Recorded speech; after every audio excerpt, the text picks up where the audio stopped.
Everyone welcome to agri concept. तो आज के इस सेशन में अपने बात करने वाले हैं ब्रांचेस ऑफ एग्रीकल्चर के बारे में। आखिर कौन कौन सी ब्रांचेस है और किस ब्रांच का एग्रीकल्चर के जो सेक्टर में क्या योगदान है, क्या उसका फंक्शन है, इन सभी के बारे में आज के इस लेक्चर में बात करूँ। तो स्टार्ट करते हैं आज के सेशन को। तो सबसे पहले अपन बात करें लाइफ स्टॉक प्रोडक्शन। अपन जो हमारा एग्रीकल्चर का ही ब्रांच है वो देखेंगे। फिर आता है क्रॉप प्रोडक्शन, जो कि हमारे एग्रीकल्चर का ब्रांच है। एग्रीकल्चर इकोनॉमिक्स है, एग्रीकल्चर इंजीनियरिंग है, एग्रीकल्चर एजुकेशन है, पैथोलॉजी है, एंटोमोलॉजी है, एक्सटेंशन है। जो और भी बाकी सारी जो ब्रांचेस है वो सारी अपने इसके अंदर कवर कर लेंगे। तो लाइव स्टॉक प्रोडक्शन सबसे पहले देख लेंगे। आप सभी को पता चल रहा होगा लाइव स्टॉक प्रोडक्शन, जिसके अंदर अपन क्या करते हैं, गाय भैंस ये कैटल जो हमारी होती है उनका अपन क्या है, रियरिंग करते हैं, मिल्क प्रोडक्शन के लिए करते हैं या फिर मीट प्रोडक्शन के लिए करते हैं, ताकि जिससे कि हमारे जो प्रॉफिट है वो इंक्रीज हो सके और जो हमारा इकोनॉमिक जो क्या कह सकते हैं प्रॉफिट, वो हमें ओवरऑल ज़्यादा मिल सके as compare to our input. तो यहाँ पे डेफिनेशन भी दी है लाइव स्टॉक की, थोड़ी बहुत वो देख लेते हैं। तो livestock commonly define as the domesticated animal raise in agriculture setting to produce labor and commodities such as meat, milk, egg, fur, leather and wool. तो अपन क्या अगर लाइव स्टॉक क्या होता है, जैसे कि आप वूल अगर आपको लेना तो आपको शीप को रियर करेंगे, लेदर के लिए आपके बफेलो को रियर करेंगे, फर ये भी आपके लिए जो पोल्ट्री वगैरह है उनसे मिल सकता है, या फिर हमारे अलग एनिमल्स होते हैं उनसे मिल सकता है। एग आपको पता पोल्ट्री से मिलेगा, मिल्क आपको कैटल वगैरह गाय भैंस बकरी सभी से मिलेगा। और ये सारी चीज़ें आपको इसके अंदर देखने को मिलती है। The term is sometimes use to be refer solely to those that are bred for a consumption, while other times it is refer to only for the farmed ruminants. तो कई बार ये जो हमारा लाइव स्टॉक है वो हम किसके लिए यूज कर सकते हैं, जो सिंगल सोनली मतलब अकेली इस टर्म को अगर यूज करते हैं तो उनके लिए यूज करते हैं जिनकी ब्रीडिंग करवाई जाती है कंजप्शन के लिए, मतलब जिनको हम क्या करेंगे, यूटिलाइज करेंगे, हमारी बॉडी के अंदर कंज्यूम करेंगे। तो हमारी बॉडी में मोस्टली हम कंज्यूम कर सकते हैं ऐसा फॉर्म ऑफ मिल्क में हम क्या कर सकते हैं, कंज्यूम कर सकते हैं उसके प्रोडक्ट को, एग के फॉर्म में कर सकते हैं, मीट के फॉर्म में कर सकते हैं। तो ये सारी चीज़ें हैं। और other times it is refer only for the farm ruminate. वो कई बार ये क्या होता है, फार्म रूमिनेट्स की तरह ही इनको रेफर किया जाता है। रूमिनेट्स आपको पता है एनिमल्स रूमिनेट्स कौन कौन से होते हैं, वो सारी चीज़ें लाइव स्टॉक के अंदर देख लेंगे। Such as kettles and goats, ये भी यहाँ पे दिया हुआ है। रूमिनेट्स का एग्जाम्पल भी इन्होंने ऑलरेडी दे रखा है। तो कैटल वो गोट है। Horses are considered livestock in a United State. और अपने जो इंडिया के अंदर है जो हॉर्स वगैरह होते हैं इनको अपन लाइव स्टॉक में काउंट नहीं करते। ये जो यूनाइटेड स्टेट है जो कि वहाँ पे क्या किया जाता है, हॉर्सेस को भी क्या किया जाता है, ऐसे लाइफ टू कंसिडर किया जाता है। नोमैटिक पार्शलिज्म की बात कर लेंगे। यहाँ पे ये सभी को पता होना चाहिए कि पार्शलिज्म क्या होता है, या नोमैटिक हर्डिंग जिसको ऊपर बोलते हैं वो क्या होता है। तो जब हम हमारे जो पशु होते हैं हमारे फील्ड पे, तो लगभग हमारी उनकी संख्या 10 या 20 के लगभग होती है। तो अपन क्या कर सकते हैं, उनको एक साथ अपन अपने फील्ड में ले जा सकते हैं, या हमारे जो आसपास के पहाड़ है या कोई छोटा मोटा जंगल है तो वहाँ ले जा सकते हैं। और उनको अपन क्या कर सकते हैं, खुला एक तरीके से चराई करवा सकते हैं। उनकी जो ग्रास वगैरह वहाँ पे उगी हुई है या जो पेड़ पौधे वहाँ पे उगे, तो उनको अपन उनको चराने के लिए जब वहाँ फील्ड में लेके जाते हैं, एक ओपन एरिया में लेके जाते हैं, तो उसको अपन क्या बोलते हैं, नोमैटिक पास्चुरलिज्म या नोमैटिक हर्डिंग उसको बोलते हैं। तो कई बार क्वेश्चन पूछ ही लेता है कि नोमैटिक हर्डिंग या पास्चुरलिज्म क्या होता है, इसकी डेफिनेशन आ जाती है, फिर बोलता है which of the following is a suitable term for this particular paragraph. यहाँ पर दिया हुआ है nomadic pastoralism is a form of pastoralism where the live are herded in order to find fresh pastures on which it grazes. Fresh ही को pastures मतलब कि fresh ही इसको चारा मिलेगा, क्योंकि अभी वो फील्ड में उगा हुआ, उसको काटा नहीं, ये जाएंगे सीधा उसको खाएंगे तो वो फ्रेश रहेगा वहाँ पे। True nomads follow in irregular pattern of movement in contrast with transhumance where seasonal pasture are fixed. तो उस एरिया के अंदर जाएगी जिसका सीजनल पास्चुरलिज्म मतलब कि चारा वगैरह उगता रहता है, तो हमेशा उस सीजन के अंदर वो क्या है, पर्टिकुलर एनिमल्स को लेके जाएंगे और वहाँ पे उनको फ्रेश जो चारा है एक तरीके से उनको मिल जाएगा ऐसा। क्योंकि वो क्या करेंगे, वहाँ पे जाके सीधा उसको फील्ड में से ही खाएंगे, उसको आपने लाने की ज़रूरत नहीं कि किसान जाएगा उसको काट के लेके आएगा, ट्रैक्टर में डाल के लाएगा, फिर उसकी शॉर्ट कटिंग करेगा, वो चीज़ें इसके अंदर नहीं होती। डायरेक्ट यहाँ पे फीडिंग करवाई जाती है फील्ड के अंदर ही। पोल्ट्री फार्मिंग का पता चला, जब हम मुर्गी को पालन करते हैं तो उसको पोल्ट्री फार्मिंग कर रहे हैं। पोल्ट्री को दो ही पर्पज़ के लिए अपन पाल सकते हैं, या तो अंडे के लिए पाल सकते हैं या फिर मीट के लिए अपन इसको क्या कर सकते हैं, रियर कर सकते हैं। बाकी इनका जो मेन्योर वगैरह भी है वो तो जैसे by product upon secondary use करते हैं, लेकिन प्राइमरी जो पर्पज़ होता है वो अंडा होता है या फिर मीट होता है। तो poultry farming the form of animal husbandry which raises domesticated birds such as chicken, ducks, turkey and geese. और ये भी चीज़ आपको याद रखनी कि पोल्ट्री के अंदर सिर्फ और सिर्फ हमारी जो मुर्गी है वही नहीं आती, मतलब जो कि जिसको अपन मुर्गी को अपन क्या बोलते हैं, चिकन बोलते हैं, वही नहीं आती। डक भी इसके अंदर इंक्लूडेड है, टर्की भी इसके अंदर इंक्लूडेड है, और गीस भी इसके अंदर इंक्लूडेड है। तो ये सारी चीज़ें आपको याद रहनी चाहिए कि हमारी जो पोल्ट्री फार्मिंग है उसके अंदर क्या क्या चीज़ इंक्लूडेड है। तो आपको याद रखना चिकन, डक्स, टर्की एंड गीस ये सारी इसके अंदर क्या होती है, इंक्लूड होती है। To production meat and egg for the food it has originated for from the agriculture area poultry mostly chicken are farm in a great number. और पोल्ट्री के अंदर जो मोस्टली अपन क्या करते हैं, चिकन जो हमारी मुर्गी होती है उसी को क्या किया जाता है, पाला जाता है। नेक्स्ट बात करेंगे पिग फार्मिंग। पिग फार्मिंग में आपसे सीधा पता पता चल रहा होगा, जब सुअर की खेती की जाती है, उस खेती तो क्या करेंगे, खैर वो खेत में नहीं उगेगा सुअर, उसको जब हम रियर करते हैं तो उसको अपन क्या बोलते हैं, पियर फार्मिंग बोलते हैं। तो ये तो मजाक वाली बात है कि सुअर को हम खेत में उसकी सीड बोएंगे और फिर वो खेत में ग्रो करेगा, ऐसा कुछ नहीं है। उसको जो पालते हैं खेत हमारे जो फील्ड एरिया में, तब उसको अपन पिग फार्मिंग बोलते हैं। तो इसको भी लगभग जो इसका मेन पर्पज होता है वो मीट के लिए होता है। दूध तो यहाँ पे अपन पियेंगे नहीं, कि सुअर का दूध तो कहीं देखा नहीं होगा आपने, ये हम पी रहे हैं। तो हम क्या देखते हैं कि जो हमारा मीट के लिए पर्पस के लिए हम क्या करते हैं, पिग को रियर करते हैं। तो pig farming is raising of the और and breeding of the domesticated pig as a livestock and is a branch of animal husbandry. ये भी एनिमल हस्बेंड्री की क्या है, एक ब्रांच है। Pigs are farmed principally for food and skin. और इनके क्या है, फूड मतलब मीट के लिए यूज किया जाता है, और स्किन के लिए भी इनको क्या किया जाता है, पाला जाता है। Pigs are amenable to many different styles of farming intensive commercial units, commercial free range enterprises and extensive farming. ये सारी चीज़ें इसके अंदर इंक्लूड रहती है।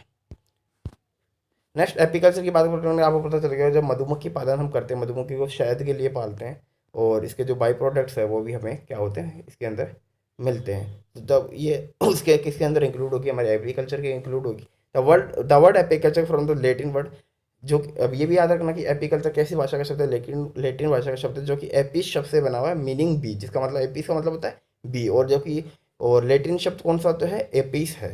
तो सो एपीकल्चर और B keeping is the care and management of honey bee for the production of honey and wax. In this method, apiculture bee are bred commercially in an apiary and area where a lot of beehives can be placed. Apiary can be set up area where there are sufficient bee pastures, usually a area that have flowering plants. So apiary mostly अपन क्या कर सकते हैं, कई बार artificial इनके लिए जो छाते होते हैं मधुमक्खी के छाते, वो हम बनाते हैं। और किस एरिया में ये मधुमक्खी के आर्टिफिशियल छाते छाते बनाते हैं, जिस एरिया के अंदर क्या होता है, हमारे फ्लावरिंग जो क्रॉप हो वो ज़्यादा लगी हो, ताकि वो क्या करेगी, ये वहाँ से नेक्टर ले सकेगी और ज़्यादा से ज़्यादा शहद बना सकेगी। और इनको ग्रुप में पाला जाता है, मतलब लार्ज एरिया में बड़े बड़े बॉक्स लगा दिए जाते हैं, जिसके अंदर आर्टिफिशियल जो नेट्स होते हैं इनके लिए, जो छाते अपन बोल सकते हैं, वो वहाँ पे होते हैं। फिर उनके अंदर क्या करती है, डे में निकलती है और अपना फूड क्या करती है, वहाँ से नेक्टर फीड करती है, फिर आके अपने जो वी हाइव से वहाँ पे अपना जो वेस्टेज के फॉर्म में जो हमारा हनी निकलता है वो यहाँ पे प्रोड्यूस करती है। नेक्स्ट एक्वाकल्चर की बात करें तो एक्वाकल्चर आपको पता है फिश का जो प्रोडक्शन है, या फिश फार्मिंग हम जब करते हैं तो अपन क्या बोलते हैं, एक्वाकल्चर बोलते हैं। तो aquaculture also known as aqua farming, it's a farming with fish और मोलस, ये सारी इसकी देर molluscs, aquatic plants, algae and other organism, ये भी सारी चीज़ें इसके अंदर उगेगी, क्योंकि ये क्या करेगा, उसके अंदर फिश है वो क्या करेगी, फीड करेगी। Aquaculture involve cultivating fresh water and salt water population under control condition के अंदर हम क्या करेंगे, कल्टिवेशन करेंगे, किसमें, फ्रेश वाटर या फिर साल्ट वाटर में। साल्ट वाटर में क्यों करेंगे, क्योंकि कई बार कुछ फिशेज ऐसे होती है जो साल्ट वाटर में ईजिली क्या करती है, सर्वाइव कर जाती है, तो उनके लिए वो जो नेसेसरी है वो साल्ट वाटर ही होता है। जबकि लगभग आपने कई स्पीसीज देखी होगी हमारे जो सी के अंदर, जो समुद्र के अंदर क्या होती है, खूब सारी मछलियाँ पाई जाती है, तो वो साल्ट वाटर से क्या होती है, रेजिस्टेंस होती है, वो उनको फेवर होता है, वो साल्ट वाटर में ही ग्रो करती है। तो उसके लिए अपन क्या कर सकते हैं, साल्ट वाटर में भी इनको अपन क्या कर सकते हैं, ग्रो सकते हैं। और कुछ जो स्पीसीज होती है जो हमारी हम बोल सकते हैं मछलियों की, वो हमारे फ्रेश वाटर में पाई जाती है, जैसे नदियाँ वगैरह वगैरह या झील वगैरह, वहाँ पे आपको देखने को मिलेगी। And can be A contrasted with a commercial fishing with which is the harvesting with wild fish. और क्या कर सकते हैं, कई बार इसको अपन कमर्शियल फिशिंग भी कर सकते हैं। कमर्शियल फिशिंग का मतलब हो गया कि हमें जब उससे प्रॉफिट मिलने लगेंगे और सेल करने लगेंगे, तो वो हमारे कमर्शियल फिशिंग के अंदर इंक्लूड हो जाएगा। क्रॉप प्रोडक्शन से हमें पता चल चल गया होगा कि हमारे जो क्रॉप का प्रोडक्शन जब हम करेंगे तो अपन क्रॉप प्रोडक्शन बोलेंगे। तो क्रॉप प्रोडक्शन जो branch of agriculture that deal with the growing crops और use as a food and fibre. और ऐसी क्रॉप्स का हम ग्रो करेंगे जो कि फूड की तरह यूज की जाती है, फिर फाइबर के लिए यूज की जाती है, उसको अपन क्रॉप प्रोडक्शन बोलते हैं। क्रॉप प्रोडक्शन इंक्लूड जिसके अंदर ग्रेन्स, जो सीरियल्स आ जाएंगे, कॉटन है, टबैको है, फ्रूट है, वेजिटेबल्स है, नट्स है एंड प्लांट्स, ये सारे इंक्लूड हो जाएंगे। Different crop grow best in different area in the country. हर अलग अलग क्रॉप क्या होती है, अलग अलग एरिया में अपना जो क्लाइमेट है उसके अकॉर्डिंग क्या करती है, परफॉर्मेंस देती है। Crop produce usually from work from sunrise to sunset during plant and harvesting season. तो ये क्या करना चाहिए, क्रॉप प्रोड्यूसिस, जो क्रॉप का क्या फोटोसिंथेसिस वगैरह था वो क्या होता है, सनराइज से मतलब सुबह से स्टार्ट होता है, सनसेट तक उस दिन क्या होता है, फोटोसिंथेसिस होता है, जिसकी उसमें फूड का फॉर्मेशन होता है during planting and harvesting season के अंदर। ये सारी चीज़ें इसके अंदर इंक्लूड हो जाएगी। फील्ड क्रॉप्स की यहाँ पे बात करें, फील्ड क्रॉप्स क्या होते हैं? Crop other than fruit and vegetable. जो हमारा फ्रूट और वेजिटेबल मतलब सब्जियाँ और हमारा फल है, उनके अलावा जो अपन क्रॉप्स लगाते हैं उसको फील्ड क्रॉप्स बोलते हैं। That is grown for agriculture purpose के लिए क्या की जाती है। जहाँ पे कॉटन दे रखा होगा, hay and grain are field crop. जो यहाँ पे एग्जांपल दे रहे हैं, जैसे कॉटन है वो फील्ड क्रॉप है, मतलब जो कि अपन क्या कर सकते हैं, फीड करने के लिए एनिमल को वो है क्या कर सकते हैं, तैयार करते हैं।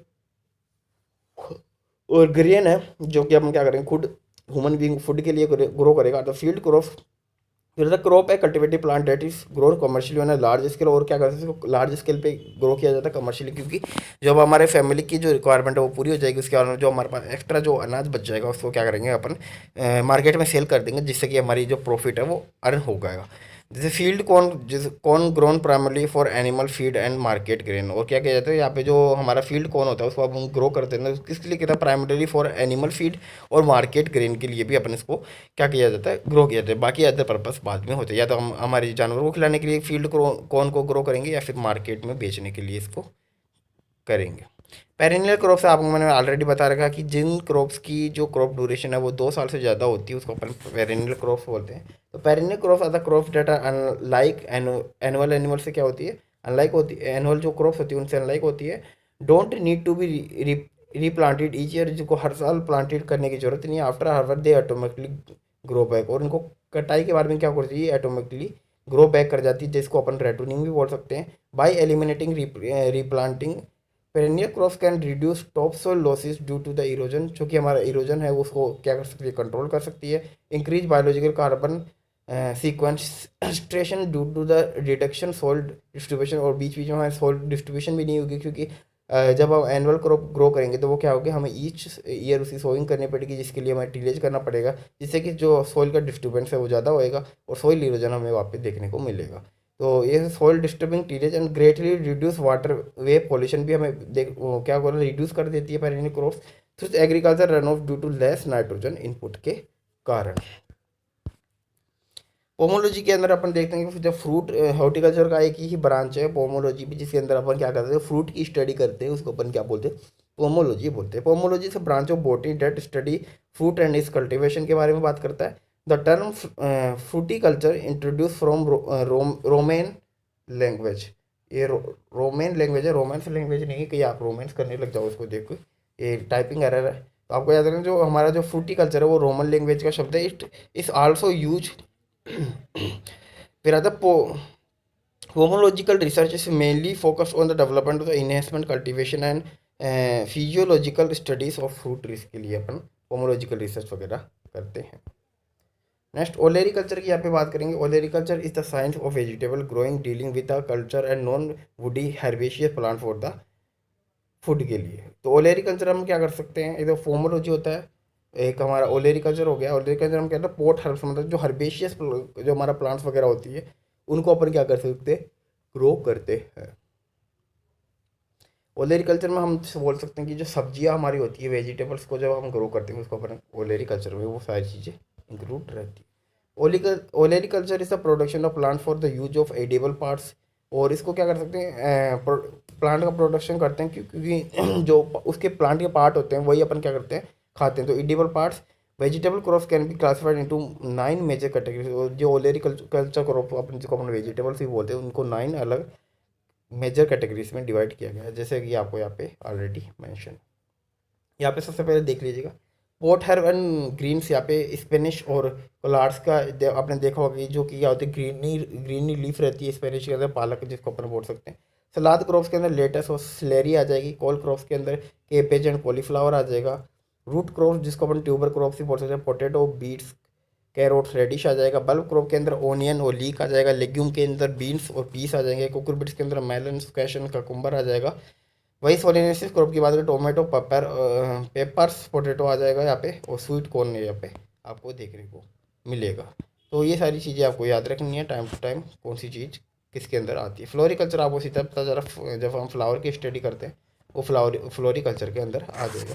तो फ्लोरिकल्चर और flower farming is a discipline of horticulture concern with the cultivation of the flowering and ornamental plants for the garden and for फ्लोरिस